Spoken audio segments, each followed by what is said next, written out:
we did know on the 24th of September because Australians sent $2,000 into my account on that day. So I knew.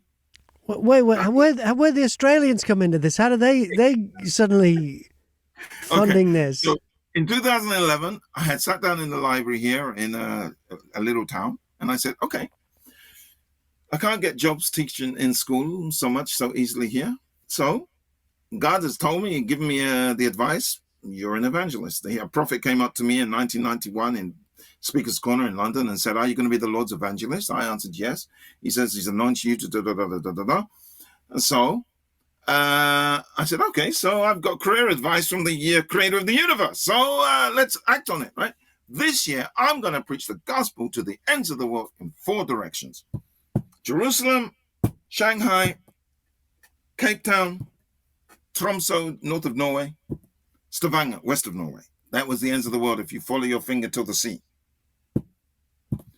So God granted that. That same year, that was 2011, I didn't just go to Shanghai and Cape Town and these other places, but I also went, that story with the Bethel one, I went from New York to Los Angeles, because there was a cheap ticket to New York, so I went by faith, and then, and I went also Land's End to John O'Groats. I did all these places that year. The next year, I said, okay, this year, I'm going to preach the gospel beyond the ends of the world. Australia. That was the most exciting ever. So I'm on the usual mission to Kenya in August. And then I'm planning, I can't go to Australia again in November because Mona's going to have a baby. So I have to do the Africa-Australia mission back to back. That means I will not return to Norway. I was thinking, shall I go back to Norway and God touch somebody and then they give me the money and then I go to Australia? That's not faith. So I just stopped in Paris and waited. And then I have to decide, how am I going to get all the way to Australia? You have to bounce. So I had a dream. I'm turning Japanese. I think I'm turning Japanese. I really think so. You know that. Most people do not know that song. The Vapors. It was by the Vapors turning Japanese. By the Vapors, yeah. I thought it was Depeche Mode. No, it was the Vapors. I played it on the radio. Really? That's the song which came to me. So I knew, okay, I'm going to go via Japan. And then when I was in Kenya, a brother said, I have a brother-in-law in Perth. Maybe you can visit him. So the next day he says, I talked to my brother-in-law. He will not be there when you are there. So I said, well, can you give me the address? He said, no, I don't think it's good protocol to go to a church when a man is not at home. So he refused to give me the name of the church. But I had a dream the same night that I was in Perth. So I knew I was going to Perth. And so I went to Japan.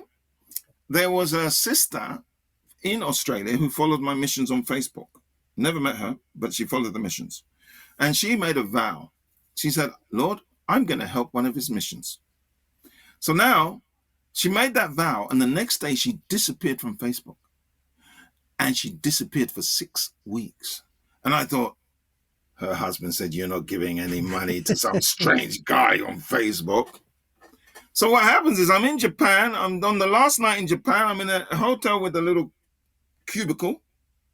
Oh, the capsule hotel. Yeah, I'm in a capsule hotel because, one thing you can't do by faith is go to the wrong airport and get where you're going. Right. So that's what I did. I went to the wrong airport in Japan and I couldn't fly from there. And therefore, by the time I got back, it was midnight. My hostel was full. I saw a guy sleeping at the bus stop. I said, if God is not with me, I'm going to be sleeping at the bus stop tonight. But the hostel told me about the capsule hotel. And I went to the capsule hotel. It was cheaper than the hostel. So I went into the capsule hotel. I'm on Facebook on the capsule hotel. And bam, after 6 weeks, this lady appears again. I wrote to her. I said, that's amazing. I'm in Japan and I'm about to come to Australia and you appear back on. So because she saw the divine orchestration in this whole coincidence, she doubled what she was planning to give from $200 to $400, which covered my flight to Australia from Japan, Right. one way. So I arrive in Australia. I go down to her. She's a Vietnamese sister. I sleep in her house in a tent in the living room. Her dad's there, her mum's there, her husband's there, kids. I'm in the living room and I'm in the tent. And I ministered in the Baptist, little Baptist church there, the Vietnamese Baptist church. I ministered to her church. A brother was really excited. He said, is he going to Perth? Is he going to Perth? If he hasn't got the money to go to Perth, I'll pay for the money. I'll pay for the ticket to Perth. So you're in Sydney at this stage then? Yeah. Is that, yeah. I went into Gold Coast down to Sydney. Okay. So notice I'm on one coast. Yeah. This is not my plan, but because Perth's a long way. I think it's like a 5-hour flight to Perth. It's a long, long way for those who don't know the geography. End of the country. So the Lord took me to the ends of the Australian world, and I wasn't even planning it. And so he has to pay 489 or 479 instead of 289 because the next day my flight is heading back to Japan. So I'm in Perth.